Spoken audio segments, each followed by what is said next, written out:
हमारे यहाँ अगर देखा जाए तो अब रिजल्ट सीजन खत्म हो रहा है, कुछ राहत उससे भी मिलेगी क्योंकि उसका भी एक बड़ा डर था कि कौन सा सेक्टर कौन सा स्टॉक। तो आज के 4 बड़े ट्रिगर मैंने रखे हैं मार्केट के लिए, हाँ। आज और इस हफ्ते के। हाँ। तो पहला आपने जो बोला वही है, हाँ। वहीं से शुरुआत करते हैं। अच्छा। Global markets. अच्छा, ग्लोबल मार्केट्स। अच्छा।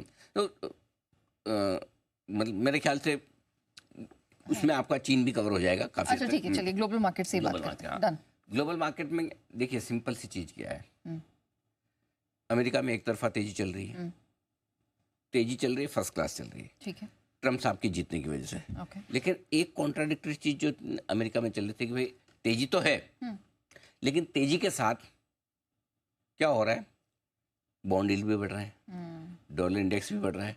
डॉलर जब जब बढ़ता है तो कमोडिटीज और इक्विटी मार्केट पे दबाव बनाता है। करेक्ट। बॉन्ड यील्ड बढ़ने का मतलब ये है कि भाई एक तरफ आप कह रहे हो ब्याज दरें घटेगी, दूसरी तरफ बॉन्ड यील्ड बढ़ रहा है, दोनों कैसे हो सकता है? सही बात है। ब्याज दरें बढ़ने का इंडिकेटर तो बॉन्ड यील्ड ही है। सो हुआ ये है कि इस वीकेंड पे जो घटने का कारण है, जो शुक्रवार को भी अमेरिकी बाजार तेजी से घटे हैं, उसमें फेड चेयरमैन जेरेमी पावेल साहब की तरफ से एक बयान आया है। उस बयान में उनका ये कहना है कि भाई अब हम ब्याज दरें बहुत ज़्यादा जल्दी से नहीं घटाएंगे, हम आराम से घटाएंगे, हमें कोई हड़बड़ी और जल्दबाजी नहीं है। करेक्ट। वो हमें पता है, वो सबको मालूम है कि वो धीरे धीरे घटाने वाले हैं। तो आई थिंक अमेरिकी बाजारों में जो कमजोरी हुई है वो कमजोरी इस वजह से हुई कि ब्याज दरें आपकी जल्दी से नहीं घटेगी, आराम से घटेगी। ये बहुत बढ़िया। सो आई थिंक थोड़ा सा ग्लोबल मार्केट्स उसी वजह से घटे, बाकी ठीक है मुझे भी। ओके। तो अभी हमें फिलहाल उस पर बहुत ज़्यादा चिंता की बात नहीं, लेकिन हाँ 4 ट्रिगर हैं। 4 ट्रिगर से अगर शुरुआत करें तो भाई सिंपल सी चीज़ है। पहला ट्रिगर मैं ले लेता हूँ। पहला ट्रिगर जो खत्म हो चुका है वो है आपका रिजल्ट सीजन का। करेक्ट।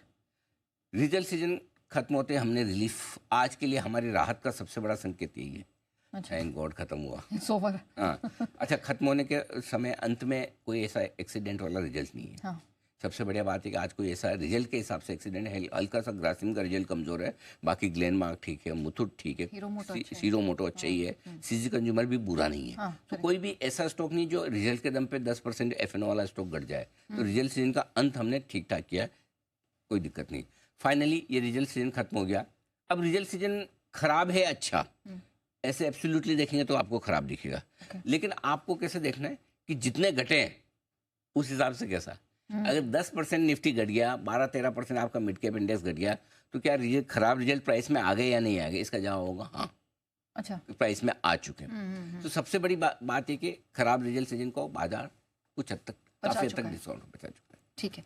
अच्छा सर, अब FIIs, क्योंकि ये हम दूसरा ट्रिगर एक बार मैं एक और लेना चाहता हूं। हाँ सर, वो भी बता दीजिए। अमेरिका में हम लगातार ये कह रहे हैं कि अगला ट्रिगर जो है ना भारतीय बाजारों में अमेरिका से आएगा। देखो पिछले हफ्ते भी हमारी बात हो रही थी, 3 चीजें हैं जिसमें से जो हमारे को पता है, चौथी चीज जो नहीं पता है, जो अगर कमजोरी बनेगी आगे भारतीय बाजारों में तो सिर्फ एक वजह से बनेगी, और वो है कि ग्लोबल मार्केट ही खराब होने लगे, स्पेशली अमेरिका। क्योंकि कई बार एक वो डर भी रहता है कि सारी अच्छी खबरों पर बाजार के टॉप बनते हैं। तो अमेरिका में देखिए ट्रंप आ गए, ब्याज दरें घट रही है, कंपनियों के नतीजे बहुत अच्छे आ रहे हैं, और लाइफ टाइम हाइपर मार्केट है, एक तरफा तेजी है।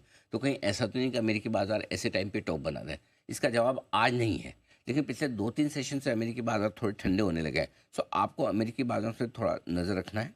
रेट कट धीमे होने के संकेत हो रहे हैं, आगे गिरेंगे नहीं गिरेंगे अभी तक तो मैं इसे रनिंग करेक्शन के तौर पे देख रहा हूँ, लेकिन क्या आगे गिरेंगे ये क्वेश्चन मार्क है। सो अगला बड़ा ट्रिगर हमारे बाजारों के लिए अब जो आगे है वो ये। अच्छा। हाँ, तो पहली राहत नतीजों का सीजन, दूसरी आफत अमेरिकी बाजार। अब